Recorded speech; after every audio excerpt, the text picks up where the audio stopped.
Praise the Lord. இயேசுவின் ரத்தம் ஜெயம். தினமும் இயேசு நிகழ்ச்சிக்கு உங்களை கர்த்தராகிய இயேசு கிறிஸ்துவின் நாமத்தில் வரவேற்கிறேன். செய்தியின் தலைப்பு, உள்ளே எழும்பி நில்லுங்கள், ஒருபோதும் அமர்ந்து விடாதீர்கள். ஆதார வசனம் அப்போஸ்தலர் 20 வசனம். ஆகிலும் அவைகளில் ஒன்றையும் குறித்து கவலைப்படேன், என் பிராணனையும் நான் அருமையாக எண்ணேன், என் ஓட்டத்தை சந்தோஷத்தோടെ முடிக்கவும் தேவனுடைய கிருபையின் சுவிசேஷத்தை பிரசங்கம் பண்ணும்படிக்கு நான் கர்த்தராகி இயேசுவிடத்தில் பெற்ற ஊழியத்தை நிறைவேற்றுவமே விரும்புகிறேன். கிறிஸ்துவுக்குள் வைராக்கியம் கொண்டவர்களே, இங்கே பவுல் இந்த வசனத்தில் ஆகிலும் என்று ஆரம்பிக்கிறார். இந்த ஆகிலும் என்ற வார்த்தைக்கு அதற்கு முன்பாக நடந்த காரியங்கள் எல்லாம் குறிப்பிடுவது தான் இந்த ஆகிலும். என்ன ஆகிலும்? அவன் போகும் இடமெல்லாம் நீ எருசலேமுக்கு போகாதே, அங்கே உனக்கு கட்டுகள் உண்டு, பயங்கரமான காரியங்கள் உண்டு என்று நேரிடும் காரியங்களை தீர்க்க தரிசனமாக சொன்னார்கள். கட்டுகள் உண்டு, உபத்திரவங்கள் உண்டு என்று பரிசுத்த ஆவியானவர் தெரிவிக்கிற மாத்திரை நான் அறிந்திருக்கிறேன் என்கிறார். இவையெல்லாம் எனக்கு தெரியும், சொல்லப்படுகிறது, பயமுறுத்தல் வருகிறது. ஆகிலும் இருந்தாலும் நான் பெற்ற காரியத்தை, பெற்ற ஊழியத்தை நிறைவேற்றுவேன், இத்தனைகள் இருந்தாலும் நான் செய்வேன் என்று வைராக்கியமாக சொல்லுகிறார். பவுல் அடிகளார் உள்ளத்தில் எப்பொழுதும் எழும்பியே நின்று கொண்டிருந்தார். அவரை யாரும் அமர்த்த முடியாது. அவர் அவ்வளவு வைராக்கியத்தின் பொருள் என்ன? உள்ளத்திலே வைராக்கியம், ஆவியிலே ஒரு வைராக்கியம். நான் செய்து முடிப்பேன், எழும்பினது தான், நின்றது தான். அவருடைய வரலாறு நாம் அறிந்ததே. அப்போஸ்தலர் 9 அவர் இன்ட்ரடியூஸ் ஆகிறார்.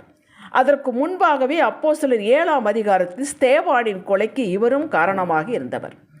கிறிஸ்துவ மார்க்கத்தை அழிக்க எழுந்தவர், கிறிஸ்துவர்களை துன்பப்படுத்தினவர்.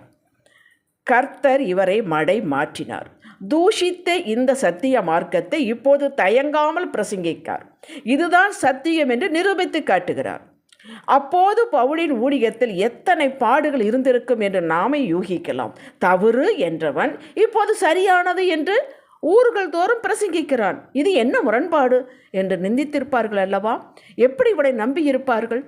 ஆகிலும் இயேசுவிடத்தில் பெற்ற இந்த ஊழியத்தை ஊன்ற கட்ட அவன் பட்ட பாடுகள் கொஞ்சம் நஞ்சமல்ல. இவ்வளவு பிரச்சனைகள் இருந்தாலும் தான் ஒரு மடை மாற்றிக்கொண்டான், சத்தியத்திற்குள் திரும்பிக் கொண்டான், இயேசுவே கர்த்தர் என்று அறிந்து கொண்டான். இப்பொழுது அவன் முன்பு செய்ததெல்லாம் கை வைத்து அழிக்க முடியாது. ஆனாலும் இதிலே அவன் உண்மையாயிருந்து செய்வதற்கு அவன் எழுப்பி நின்றான். அவன் உடனே எல்லாவற்றையும் அவன் கையில் கொடுக்கவில்லை. அவனுடைய வரலாறை எடுத்து படித்து பாருங்கள். அவனுக்கு ஒரு பர்னபா இருந்தார். அவரை கொண்டு இன்ட்ரடியூஸ் பண்ணினார்கள். கர்த்தர் எல்லா உதவிகளும் செய்தார். இவற்றையெல்லாம் நான் ஒரு பொருட்டாக எண்ணேன் என்றார். என்னை அது ஒரு பொருட்டாக? நிந்தைகள் உண்டு, அவமானங்கள் உண்டு, கட்டுகள் உண்டு. நான் ஒரு பொருட்டாகவே நினைக்கவில்லை, ஒரு பொருளாகவே எடுத்துக்கொள்ளவில்லை. இறுதி வரை முடித்து என் ஓட்டத்தை சம்பூர்ண சமாதானமாக முடிக்க விரும்புகிறேன் என்றான். அந்த விருப்பம், அந்த வாஞ்சை நமக்குள் வேண்டும். இந்த குடும்பத்தை நான் நடத்துவேன், இந்த தொழிலை அற்புதமாக செய்வேன், இதில் லாபம் எடுப்பேன், இது லாபகரமாகத்தான் வரும், என் சுபாவத்தை நான் மாற்றுவேன், என் பிள்ளைகள் சுபாவங்கள் மாறும்.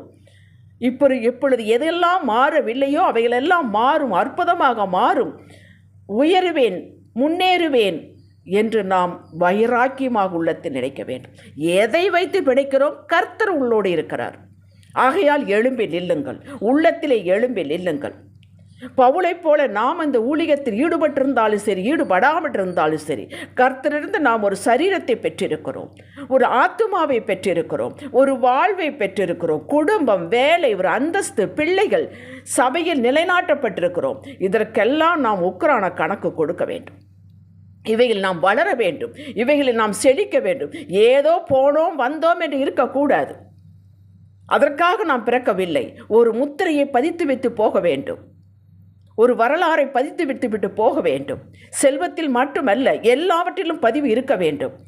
அப்படி ஒரு வாஞ்சை இருக்குமானால் உள்ளே நீங்கள் எழும்பி நின்று விட்டீர்கள் என்று அர்த்தம். அதுதான் மனிதன், தேவ மனிதன். இயேசு எப்படி ஒரு விசனோடு பூமிக்கு வந்தாரோ, அதற்காக ஒரு சரீரத்தை பெற்று வந்தாரோ, அப்படியே தான் நாம் அழைக்கப்பட்டவர்கள். சரீரம் கொடுக்கப்பட்டிருக்கிறது. நமக்கு ஒரு விசன் உண்டு. இயேசுவை போல, பவுலை போல, பேதுருவை போல இயேசு பூமியிலே வாழ்ந்தபோது தேவ தயவு, தேவ கிருபை, ஆவியின் நிறைவை பெற்றிருந்தது போலவே நாமும் பெற்றிருக்கோம். ஒரு குறைவும் இல்லைங்க. எல்லாம் நமக்கு கொடுக்கப்பட்டிருக்கிறது. இது முதலில் நீங்கள் அங்கீகரித்துக் கொள்ள வேண்டும், விசுவாசிக்க வேண்டும். எனக்கு கொடுக்கப்பட்டிருக்கிறது என்று நீங்கள் அங்கீகரிக்க வேண்டும். இந்த பெற்ற அத்தனையும் சிறப்பு பெற்று மேன்மை பெற்று சாட்சியை காத்து கொண்டு பெற்றவரிடம் ஒப்படைத்துவிட்டு பவுலைப் போலவே, இயேசுவைப் போலவே, பேதுருவைப் போலவே, பரிசுத்தவான்களைப் போலவே நாமும் ஓட்டத்தை முடிக்க வேண்டும். இதற்காகத்தான் நாம் அழைக்கப்பட்டிருக்கிறோம். வெந்ததை தின்னும் விதி வந்து செத்தோம் என்று இருக்கக்கூடாது. இயேசு வெற்றிகரமாகவே சகலத்தையும் கல்வாரியை செய்து முடித்துவிட்டு உயிர்ப்பிக்கப்பட்டு பரமேறி பிதாவின் வலது பார்சத்தில் அமர்ந்து சும்மா இருக்கவில்லை. சதா காலமும் நமக்காக தம்முடைய பரிசுத்த இரத்தத்தை காட்டி பரிந்து பேசும் ஊழியத்தை செய்து கொண்டிருக்கிறார். 2000 வருடங்களாக அந்த ஊழியத்தை செய்து கொண்டிருக்கிறார். இந்த வினாடி வரை அது நடந்து கொண்டிருக்கிறது.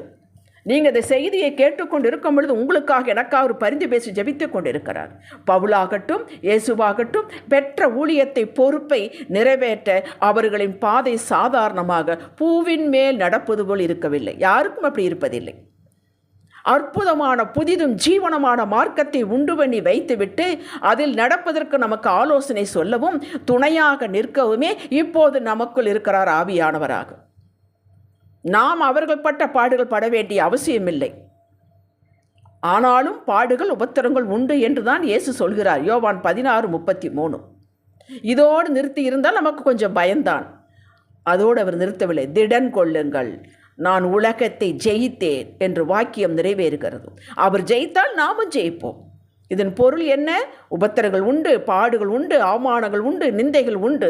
ஆனால் நான் இருக்கிறேன் உங்களோடு. நான் உங்களை ஜெயம் எடுக்க வைப்பேன். ஜெயந்தான் நம்முடைய விசன் எல்லாம் என்பதாகும். தோல்வியே கிடையாதுங்க. தேவ மனுஷனுக்கு தோல்வியே கிடையாது. ரட்சிக்கப்பட்டவனுக்கு தோல்வியே கிடையாது. அந்த தோல்வி என்பது படிக்கல், அது மேல் ஏறி நிற்க வேண்டும். இதற்கு நாம் அவரோடு எப்போது இணைப்பில் இருக்க வேண்டும். பெற்ற பொறுப்புகள் நிறைவேற்றி முடித்தல், இதற்கு தேவ தயவு, இரக்கம், கிருபை, ஞானம் எல்லாம் கொடுக்கப்பட்டிருக்கிறது. தாயின் கருவிலே நாம் கருவாக உருவாகி இருக்கும் போதே நம்மை கிருபையினால் சந்தித்த தேவன் கிருபை தாளந்தில திறமைகளை வைத்து விட்டார். ரட்சிக்கப்பட்ட போது எல்லாம் அந்த பேக்கேஜுக்குள் இருக்கிறது. இருந்தும் காலைதோறும் புதிய கிருபைகள் நாம் கேட்டு பெற்றுக்கொள்ள வேண்டும். அதிகாலை எழும்ப வேண்டும். உள்ளே மனிதன் எழுப்பி நின்றால் மட்டும் போதாது, அதுக்கு மேச்சான செயல்கள் இருக்க வேண்டும். பெற்ற பொறுப்புகளை நிறைவேற்ற இந்த இடத்தில் தான் செய்தியும் வாழ்வும் சூடுபிடிக்கிறது. இதை நடத்த முடியாதபடி, நம்முடைய விசனை நடத்த முடியாதபடி பிசாசு சூழ்நிலைகளை உருவாக்கி அல்லது மனிதர்கள் மூலமாக பலவீனமான மன எண்ணங்களை, தடைகளை வழியில் போடுகிறான். இங்கே தடுமாறுகிறோம். செய்தியின் கருப்பொருள் உள்ளே மனதிலே எழும்பி எப்போதும் நில்லுங்கள். தடைகள் உண்டு, எதிர்பாருங்கள். வந்தால் ஜெயிப்போம், வராவிட்டால் ஓடுவோம். நான் இந்த தடைகளை நொறுக்கி முன்னேறுவேன். இயேசு என்னோடு இருக்கிறார். தேவ தயவு, பலன், கிருபை எனக்கு போதுமானது. நான் ஜெயிப்பேன், ஜெயித்து கொண்டே இருப்பேன், வெற்றியோடு ஓட்டத்தை முடிப்பேன் என்று இந்த பிரதிஜ்ஞை எழும்பி நிற்க வேண்டும். இந்த எண்ணம் எழும்பி நிற்க வேண்டும். அதுதான் உள்ளான மனிதன் எழும்பி நிற்க. இது வெளியில் தெரியாது. உள்ளே அனலாக இருக்க வேண்டும். ஒரு தேவ மனிதனும் அனலாக இருக்க வேண்டும். இது குளிர்ந்து அமர்ந்து விடக்கூடாது. இதுதான் ஆவியின் எழுச்சி என்பது. எழுப்புதல் என்பதுதான். மொத்தமாக சபையில் எழும்பாது. ஒரு தனி மனிதனிடம் இது எழும்ப வேண்டும். இதுதான் வாழ்வு, இதுதான் நல்ல போராட்டம்.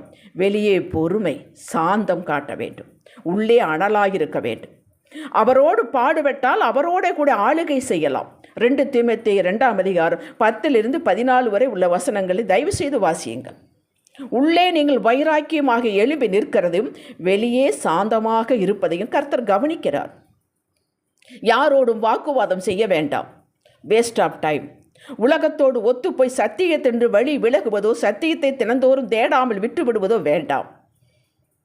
நாம் அனலாக இருக்கிறோம் என்றால், எழும்பி நிற்கிறோம் என்றால் அதற்கு மேட்சாக எல்லா செயல்கள் இருக்க வேண்டும் என்பதை மறுபடியும் சொல்கிறேன்.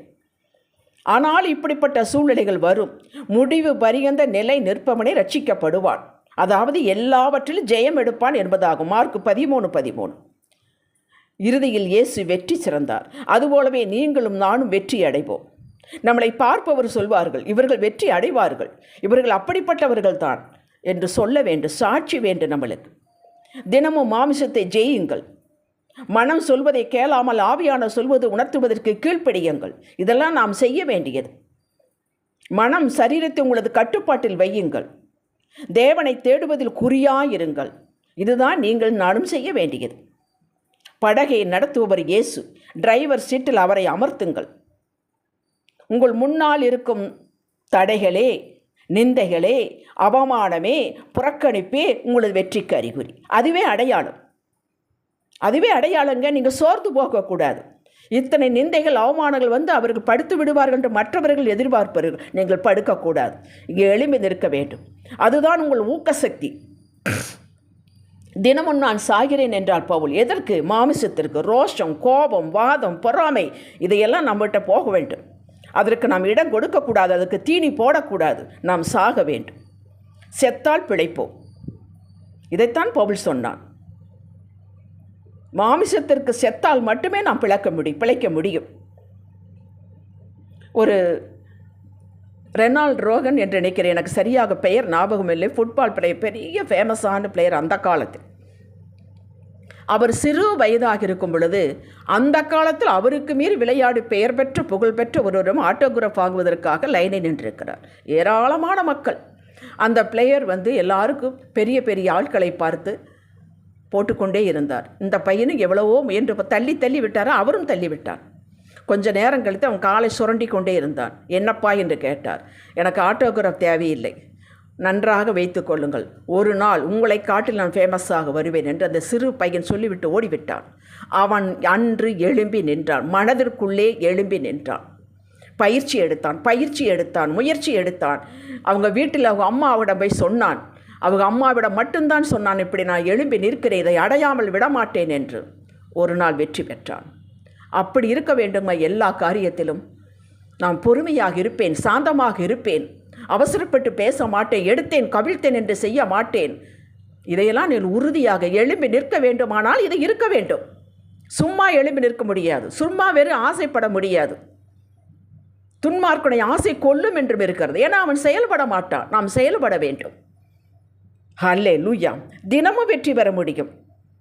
வாழ்வில் அமோக விளைச்சல், வெற்றியை காண்பீர்கள். அப்போது அமைதியாக நின்று இது கர்த்தரால் ஆயிற்று என்று மகிமையை அவருக்கு செலுத்திவிட்டு ஆனந்தமாயிருங்கள், வெற்றி அடைவீர்கள். உள்ளான மனதில் அமர்ந்து விடாதீர்கள். வெளியில் அமைதியாக இருங்கள், பொறுமையாக இருங்கள், காத்திருங்கள். உள்ளான எழும்பி நிற்பவனுக்கு உதவியாக இருங்கள். உங்களை அசைக்க முடியாது. உங்கள் வெற்றியை ஒருவரும் கீழே இழுத்து விட முடியாது. நீங்கள் உயர்வீர்கள், மேலும் மேலும் மேலும் உயர்வீர்கள். இதற்கு மேலே உயர்வே இல்லை என்பதற்கு உயர்வீர்கள். ப்ரூஃப் உண்டு, வேதத்தில் ப்ரூஃப் உண்டு, எடுத்து வாசியுங்கள். ஹல்லேலூயா. ஜெபிக்கலாம் வாருங்கள். தகப்பனே, நீர் எங்களோடு இருக்கிறீர். உமது கோலும் தடியும் எங்களை தேற்றும். கோணலை செவ்வையாக்கி மலைகளை வழிகளாக்கி எப்போது எங்களுக்கு ஆதரவும் கிருபையும் கொடுத்து எங்களை வெற்றியாளர்களாக, சாதனையாளர்களாக, நிறைவாக, ஒன்றிலும் குறைவில்லாமல் வரப்போகிற சந்ததிக்கு சாட்சிகளை வைத்து ஓட்டத்தை முடிக்க நீரே எங்களுக்கு சர்வமாயிருப்பதற்கு ஸ்தோத்திரம். எங்களை பலப்படுத்துகிற கிறிஸ்துவினாலே எல்லாவற்றை செய்ய எங்களுக்கு பலன் உண்டு. முற்றிலும் ஜெயம் கொடுக்கிற தேவனுக்கு ஸ்தோத்திரம். நீர் எங்களால் மகிமையை படுவீர், ஆனந்தப்படுவீர். இயேசுவின் நாமத்தில் பிதாவே, ஆமேன். ஹல்லேலூயா.